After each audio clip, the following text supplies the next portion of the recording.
Bonjour à tous, bienvenue sur Top Miniature Automobile. Aujourd'hui, on va parler d'une petite voiture française sortie et présentée au Salon de Genève en 1980. C'est la Renault Fuego. Et là, c'est la version turbo qui est sortie chez Solido au 1.18. Alors, c'est une petite voiture qui a marqué la France quand elle est sortie en 1980. Elle a été produite jusqu'en 1992. Mais en France, ils ne l'ont produite que jusqu'en 86. Après, à partir de 1982, elle avait été produite pour l'Argentine.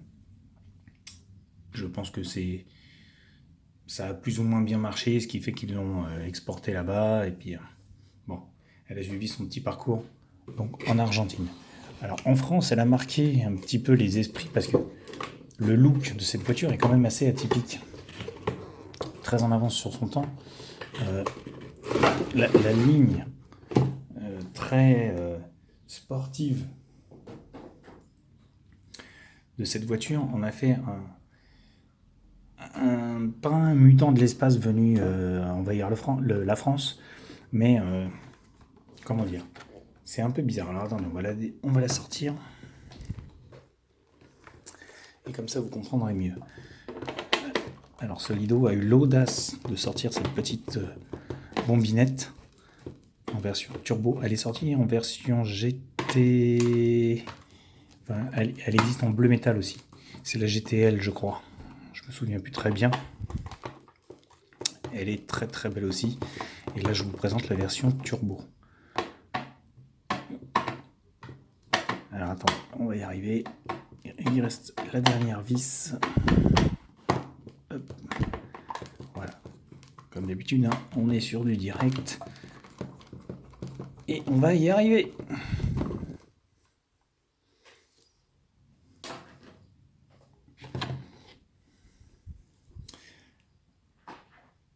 Et voici donc. Alors, c'est un ovni. Quand elle est sortie en 80, cette petite voiture a marqué les esprits par sa forme. Je sais pas, pour ceux qui se rappellent de la poire, je crois que c'était la Renault 15.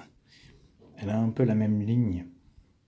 Très sportive, très épurée, très élancée. Mais c'est une belle voiture. Pour ma part, moi, c'est une voiture que j'aime, que j'adore même. Je dis pas que j'aurais aimé rouler dedans, mais maintenant, avec le recul, ouais, c'est un petit youngtimer qui me plairait bien. Ouais, il y en a beaucoup qui me plaisent, hein. Vous me connaissez maintenant.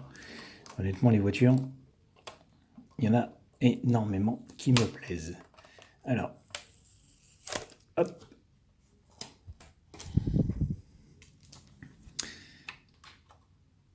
Et voici donc. Très très réussie au niveau de la ligne. Elle est vraiment fidèle à l'original par son look, par ses formes, par ses jantes. Ces nids d'abeilles spécifiques à la voiture. Sa déco, le gros signe turbo sur les flancs et sur la lunette arrière. Et bien sûr, si on le rate, hein, Fuego, on sait que c'est écrit. Alors, bien sûr, on est sur du Solido. Et là, c'est là un petit peu où... Bon. Traduction. Pas énormément de détails.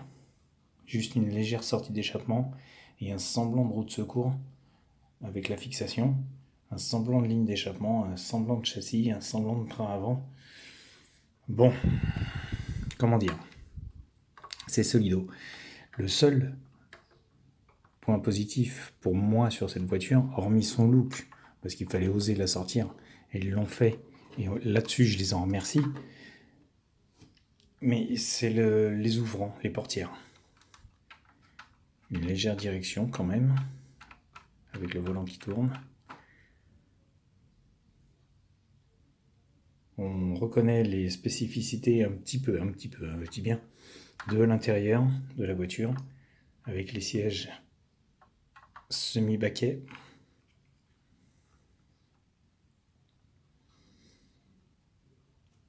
4 places, bien sûr. Et voiture typique des années 80 quand même, hein. Et là-dessus, il n'y a pas photo. Alors, même les portes sont quand même bien réalisées. On va pas se mentir. Avec les ouvrants, les fenêtres fermées, ce qui lui donne un look encore un peu plus fini. Le seul, ou les seuls, pour ma part, point négatif, c'est que le capot ne s'ouvre pas. Et donc vous n'avez pas de détail moteur. Dommage, pour ma part, dommage, parce que ça reste quand même une voiture onéreuse, faut pas se le cacher. C'est une voiture qui est vendue entre 39,90 et 45 euros. Ça reste quand même une certaine somme. Si on compare à certains autres constructeurs qui vendent dans la même gamme, dans la même catégorie, on se retrouve avec des voitures qui sont, pour ma part, légèrement plus compétitives que le Solido. J'en reviens toujours au même, hein, vous ne m'en lèverez pas. Dans ce cas-là, vous me direz, mais pourquoi est-ce qu'il nous présente du Solido? Ben, faut pas se le cacher non plus. La voiture est belle. Elle est très belle. Mais ce que je trouve dommage, c'est qu'on nous la présente comme un modèle ou un 43e, sans ouvrant, ce qui, pour ma part, est un petit peu une faute. C'est un avis personnel, hein. Mais je trouve ça dommage.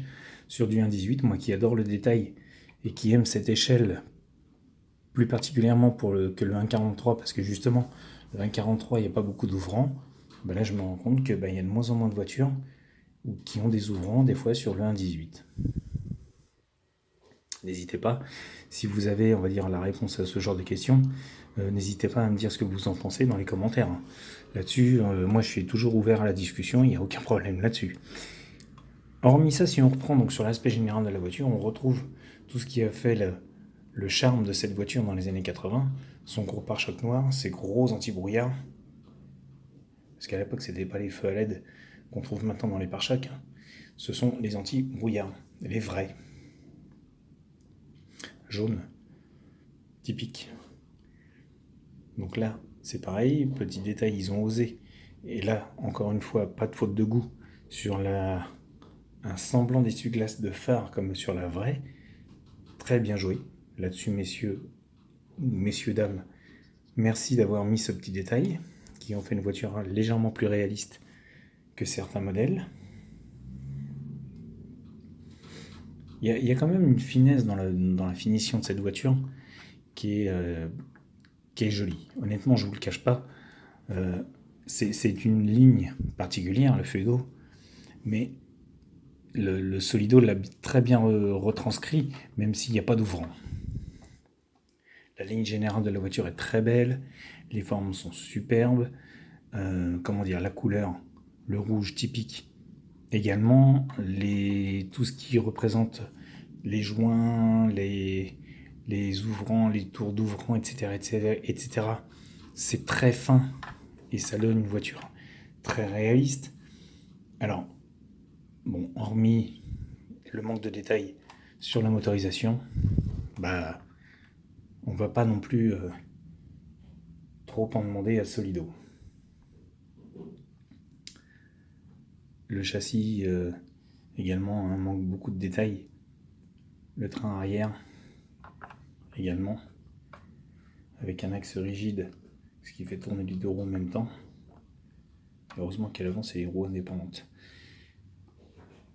Mais on arrive quand même à sortir une voiture qui est superbe. La ligne classique de cette charmante petite citadine et sportive à la fois est très très belle. Alors, pour ma part, hein, comme je vous dis, hein, chacun ses goûts. Moi, je suis très axé années 60, 70, 80, jusqu'à 90. Après, les voitures, pour moi, ce ne sont que des déplaçoirs, comme dit un internaute.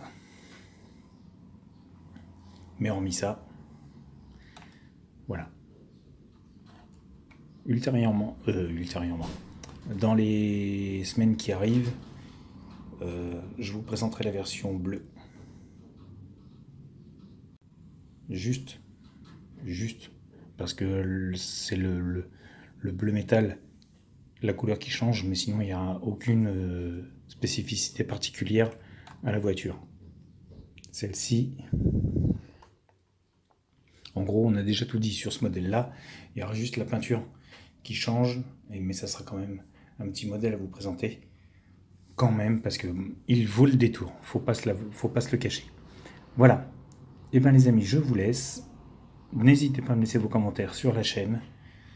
Et surtout, abonnez-vous à Top Miniature Automobile. Vous êtes les bienvenus. Je vous attends. Et à bientôt pour une nouvelle vidéo.